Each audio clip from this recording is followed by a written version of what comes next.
இப்போ பார்க்க போகிற படம் எதுன்னு பார்த்தீங்கன்னா, இது வரைக்கும் நீங்கள் பார்க்காத ஒரு சயின்ஸ் ஃபிக்ஷன் படம் தான் இது. அதுக்கு காரணம் என்னென்னன்னா, ஒரு தீவுல பார்த்தீங்கன்னா, சில பேர் மனிதர்கள வளர்க்குறாங்க.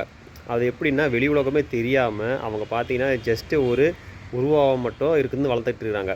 அது ஏன் அவங்கள வளர்க்குறாங்க அப்படின்னா, அவங்களோட ஆர்கானிக் அதாவது உடல்ல இருக்கிற இந்த கிட்னி, இதயம் உள்ளிட்ட பொருட்கள பார்த்தீங்கன்னா, இயற்கையா இருக்கணும் அப்படின்றதுக்காக, அந்த தீவுக்குள்ள அந்த ஜெயிலுக்குள்ள பார்த்தீங்கன்னா, நெறைய ஆண், பெண்கள தனித்தனியா ஒரு ரூம்ல வச்சு அவங்கள வளர்த்துட்டு வருவாங்க.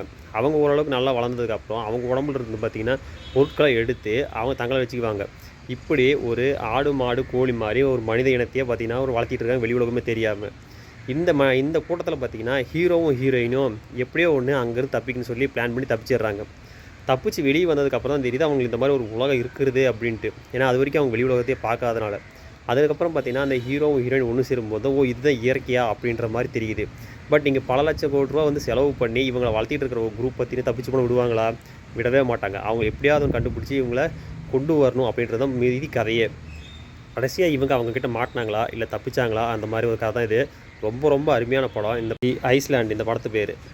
ஞாபகம் வச்சுங்க தி ஐஸ்லேண்ட் இந்த படத்து பேரு.